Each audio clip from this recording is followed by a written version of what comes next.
Chers amis, bonjour. Bonjour au président Bayrou, bonjour aux dirigeants du Parti démocrate européen, bonjour à tous. Vous êtes venus parfois de très loin pour partager avec nous vos réflexions sur les problèmes de l'avenir des régions ultra-périphériques et notamment les problèmes de financement des petites et moyennes entreprises. Je veux signaler, car c'est important, le Parti démocrate européen est l'héritier politique de ceux qui ont construit l'Union européenne. Donc c'est pour nous un honneur particulier que de vous accueillir, vous, membres du Parti démocrate européen, dans notre petite Martinique. Alors, je veux faire quelques observations liminaires. D'abord, nous sommes dans un petit territoire et toutes les régions ultra-périphériques sont en fait des petits territoires. Ce qui veut dire qu'il y a une interaction obligatoire, rapide, automatique entre les décisions prises dans tel secteur et les autres décisions prises dans les secteurs voisins. C'est-à-dire que les problèmes de financement ne peuvent pas être détachés des problèmes économiques en général et des problèmes politiques. C'est un fait fondamental. En deuxième lieu, dans nos régions ultrapériphériques, telles que la Martinique, la Guadeloupe, la Guyane, nous constatons que le secteur tertiaire et le secteur public occupent une place tout à fait importante. Le secteur tertiaire représente plus de 80% du produit intérieur brut et les dépenses du secteur public, c'est-à-dire État, collectivités territoriales et hôpitaux, représentent entre 65 et 70% du produit intérieur brut, ce qui est une proportion inconnue dans la plupart des autres pays d'Europe. La troisième observation liminaire consiste à dire que l'environnement psychologique n'est pas toujours favorable aux entreprises. Pour dire les choses clairement, l'influence de la doctrine marxiste, qui date du 19e siècle, reste très forte dans la tête d'un grand nombre de décideurs. Et donc, le monde de l'entreprise n'est pas nécessairement vu comme un monde positif, il est souvent perçu comme un monde auquel il faut s'opposer, parce que, le jeu de la lutte des classes, tel qu'il était annoncé par Karl Marx au XIXe siècle, paraît aux yeux de beaucoup comme un jeu encore d'actualité. Et ça, quand on doit faire du développement, qu'on veut créer des entreprises, c'est un élément qui n'est pas neutre dans la mesure où c'est tous les jours qu'on doit organiser le dialogue entre les entreprises et les décideurs qui ont cette doctrine-là dans la tête. Et puis, disons-le aussi, sur le plan de la vie quotidienne, les blocages du territoire de la Martinique, comme de la Guadeloupe, comme de la Guyane, sont des blocages relativement fréquents. Il y a des grèves, il y a des impossibilités d'assurer la liberté de travailler, et les pouvoirs publics ne font pas toujours, disons-le, preuve de la vigilance que les chefs d'entreprise pourraient en attendre si on veut qu'ils accroissent les volumes de production. Alors ça, c'est un premier élément que je voulais signaler. Alors, le deuxième élément, c'est que les dispositifs de financement sont tout à fait pléthoriques. Disons qu'il y a énormément de dispositifs de financement. Il y a le système bancaire, beaucoup de banques présentes à la Martinique, en Guadeloupe, en Guyane. Les aides de l'État sont multiformes, il faut également le dire. Ça part de la défiscalisation pour arriver à des subventions, d'équipements, de fonctionnement, etc. Les aides de l'Europe sont également fort nombreuses et maintenant elles sont décentralisées, c'est-à-dire que les collectivités territoriales ont un rôle important dans l'étude des dossiers et dans la distribution des fonds. Les aides les aides des collectivités locales sont également très nombreuses, beaucoup de communes, beaucoup de régions, beaucoup de départements, les deux collectivités territoriales de la Martinique et de la Guyane font beaucoup pour aider les entreprises. Alors, de même, il y a des réseaux privés, comme le réseau Entreprendre, hein, qui fonctionne dans les départements d'outre-mer, et qui, ce réseau Entreprendre fait un travail tout à fait remarquable pour accompagner les entreprises qui viennent de se créer ou qui ont déjà quelques années de fonctionnement. Donc, on peut le dire sans exagération, il y a foison de dispositifs financiers dans nos RUP de l'outre-mer français. Mais ce n'est pas suffisant à l'évidence, car nous allons le voir, cette abondance s'accompagne d'un certain nombre d'imperfections. Alors, ces dispositifs sont techniquement imparfaits. C'est cela qu'il faut que nous constations.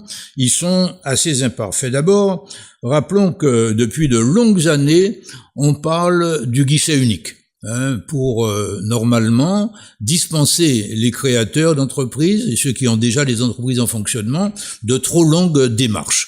Eh bien, donc on dit il faut qu'il y ait un seul guichet, mais c'est un serpent de mer dont on ne verra pas, je dirais, l'application, parce que ne serait-ce que les banques, quand on s'adresse à une banque, on s'adresse à une banque, on ne s'adresse pas à une administration. Et chaque banque a naturellement ses propres guichets. On peut d'ailleurs aller s'adresser à plusieurs banques pour le même financement. Or, les banques, si on organisait les choses, pourraient devenir le seul guichet par lequel s'organiserait le financement. On dirait à la banque du client, c'est vous qui allez monter tout le dossier financier avec l'emprunteur, avec l'investisseur. Mais on n'en est pas là, même si on doit constater que c'est une chose qui est techniquement possible et sur laquelle nous n'avons pas encore suffisamment travaillé. C'est une piste parmi d'autres. Deuxième élément, le problème récurrent de l'autofinancement. Malgré les fonds d'investissement de proximité qui ont été mis en place ces dernières années, eh bien, il nous faut constater que l'autofinancement reste quelque chose de très préoccupant, parce que beaucoup de ceux qui veulent investir n'ont pas l'argent pour investir, leurs familles n'ont pas d'argent non plus, et que la rentabilité n'est pas toujours suffisante pour produire les bénéfices et apporter l'autofinancement dont les entreprises ont besoin. Ça, l'autofinancement reste un gros problème. Et les banques n'ont pas encore trop pris l'habitude de se satisfaire d'un autofinancement 0 ou bien de 5%, de 10%. L'habitude de la plupart des banques, c'est quand même de demander un autofinancement qui peut aller à 20, 30, 40%. Et ça, faire les 20, 30 ou 40% d'autofinancement, cela ne suffit pas nécessairement. Un troisième élément qu'on doit regretter et qui concerne aussi bien les administrations qui dispensent les aides que les banques, c'est que l'approche globale est rarement réalisée. C'est-à-dire qu'on envisage le plus souvent que le seul financement d'un investissement à un moment M. Alors que lorsqu'on finance un investissement à un moment M, on oublie que entre le moment où l'investissement est réalisé et le moment où l'investissement commence à produire, eh bien, il faut que l'investisseur vive. Il faut qu'il fasse vivre sa famille. Il faut qu'il fasse de la communication autour de ce qu'il est en train de se préparer à produire. Eh bien, cela n'est pas pris en compte par ni les administrations, ni par les banques, parce qu'il y a un manque d'approche globale. Il est très important que tous ceux qui contribuent à la mise en place d'investissements, d'ailleurs les investisseurs eux-mêmes qui parfois n'y pensent pas, mais aussi les autres partenaires, aient une approche vraiment globale de la vie de l'entreprise entre le moment où l'investissement est annoncé et le moment où il va commencer à avoir un rendement, une rentabilité. S'agissant du taux d'autofinancement, je veux rappeler qu'il n'y a pas de taux idéal et que le taux d'autofinancement à demander, je le répète, peut être égal à 0. Dans certains cas, s'il y a un taux de financement, eh bien, on peut le demander pour 10%, 20%, 30%. Parfois, ça peut être 50% et le reste venant qu'en complément. Autre élément concernant la vie des petites et moyennes entreprises dans nos régions ultrapériphériques, c'est le comportement des collectivités face aux entreprises. Il est très bien de parler de fonds européens, de développement économique, mais il faut commencer par la base. C'est-à-dire qu'aujourd'hui, ce que je veux dire, c'est qu'un certain nombre de collectivités, l'État, les régions, les départements, les communes, ont obtenu des travaux, ont obtenu des services de la part d'entreprises sur la base de contrats dûment négociés et signés, et ces collectivités publiques prennent des mois, parfois des années à mettre en place, c'est-à-dire à payer, tout simplement. C'est-à-dire qu'un travail fait devrait être payé dans les 30 ou 40 jours. Eh bien, à la Martinique, comme en Guadeloupe, comme en Guyane, comme à la Réunion, eh bien, ce délai de 30 ou 40 jours se transforme en délai de 300 jours, parfois une année, parfois 2 années, pendant lesquelles l'entreprise n'est pas payée. Alors, la première manière de développer l'économie, c'est commencer par apporter un peu de respect aux entreprises qui ont travaillé, qui ont payé leur personnel, qui ont payé des fournisseurs et qui ne sont pas payés par les collectivités. Il faut bien savoir que c'est là une arme politique sciemment développée par les collectivités, par les élus, qui font faire des tas de travaux dont ils n'ont pas les moyens de les régler et qui ne paient pas ce qu'ils ont réglé. Alors les travaux sont visibles par les lecteurs et les lecteurs voient moins que l'entreprise n'est pas payée. Et celui qui en tire bénéfice, évidemment, c'est l'élu ou le candidat à l'élection. Alors au total, tous ces dispositifs sont perçus comme décourageants. Disons que aller demander une subvention à une collectivité, aller demander un prêt à une banque, tout cela paraît très compliqué. Peut-être que les emprunteurs exagèrent cette complexité, mais objectivement, on constate qu'il y a chez eux ces préventions, ces préjugés, mais qui sont supportés par une réalité tout à fait constatable. Tous ces procédés, tous ces processus de financement, de l'investissement sont des processus qu'il faut revoir, qu'il faut moderniser et dont il faut accélérer le déroulement. Alors on peut envisager des stratégies d'adaptation, des prêts d'autofinancement, on peut envisager que la famille se ligue, etc. pour aider. Ce sont des procédures d'adaptation qui globalement ne suffisent pas du tout. Alors, donc, ces approches globales, je le répète, doivent être faites dès l'élaboration du projet, avec des chiffrages, avec des dates et avec des contrôles.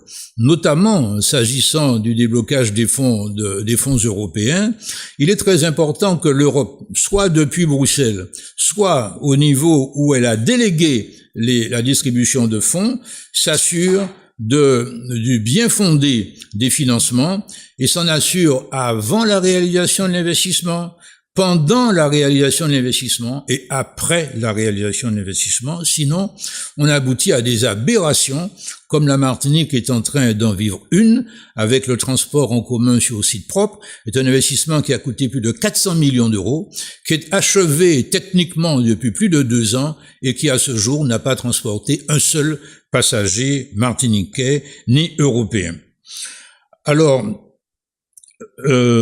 urgence de programmes exceptionnels d'investissement, c'est une chose dont il nous faut parler une seconde pour créer de l'emploi, pour créer une activité auquel les entreprises puissent faire face et donc répondre par la création de valeur.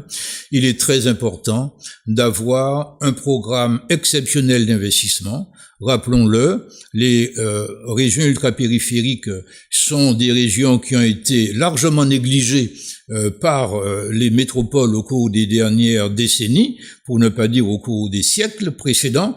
Eh bien, ces régions-là ont besoin de programmes exceptionnels d'investissement, comme ça a été fait, par exemple, dans une zone comme la Corse, s'agissant de la France.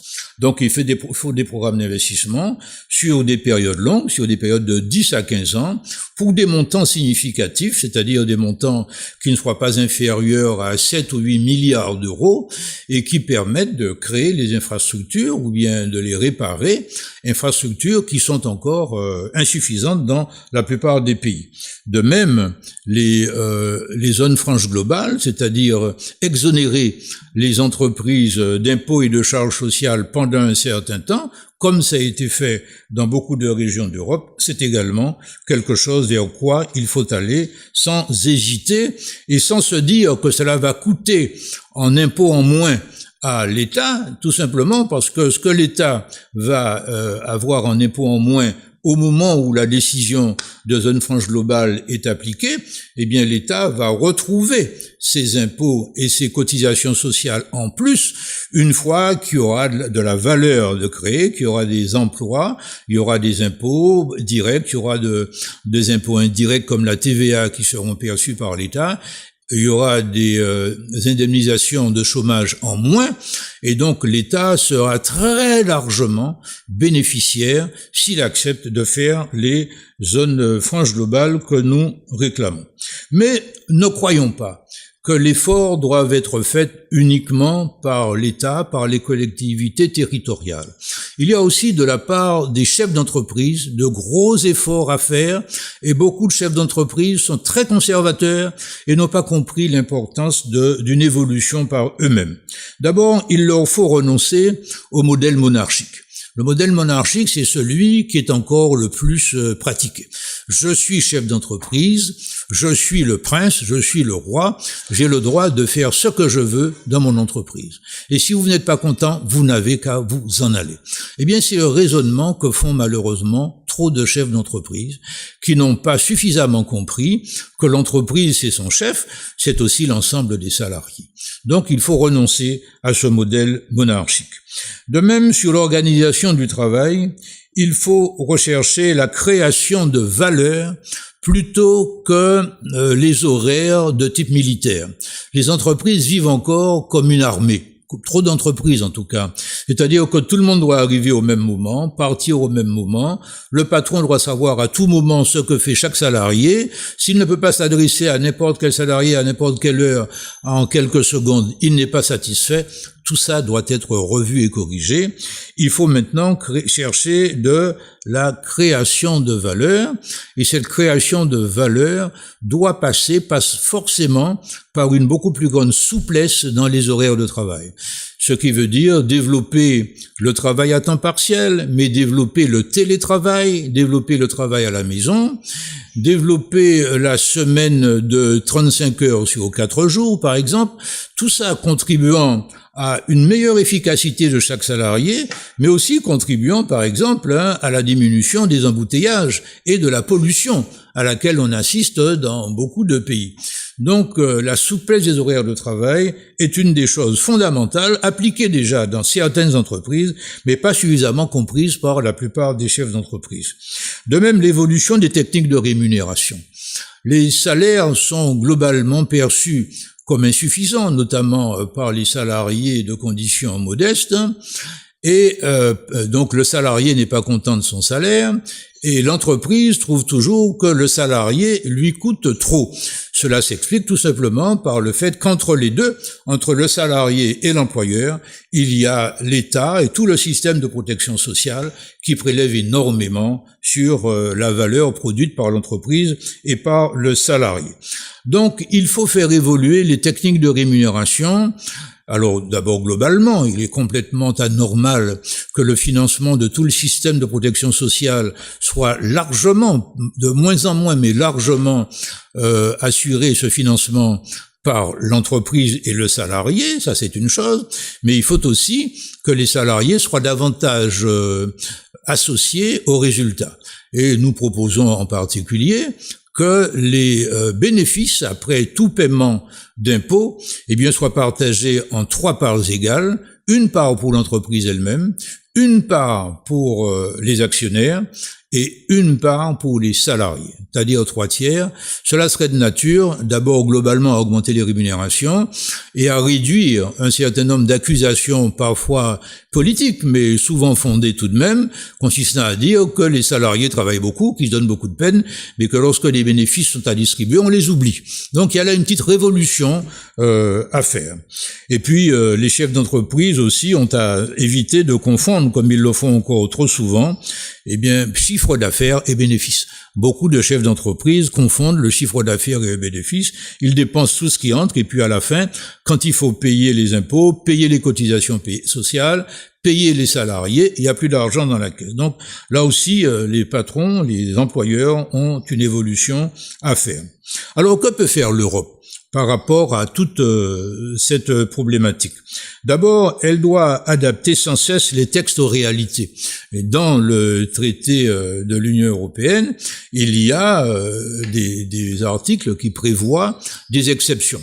Mais la vie évolue et il faut qu'en fonction de la maturation progressive du corps économique, du corps social, du corps politique de chacune des régions ultrapériphériques, l'Europe soit à l'écoute et accorde les souplesses à accorder avec une direction, un objectif à rechercher toujours, c'est la responsabilisation de ceux qui sont sur place. Le développement ne se fait pas à Bruxelles, il se fait sur place.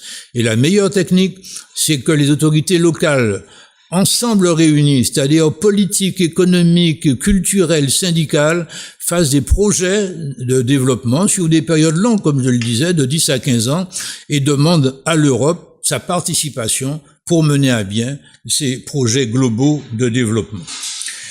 Plus important que les volumes, figurent les bons choix de financement, parce que on le voit en ce moment dans certaines régions ultrapériphériques, il y a des régions qui ne peuvent pas utiliser vite, en tout cas dans les délais normaux, les fonds européens.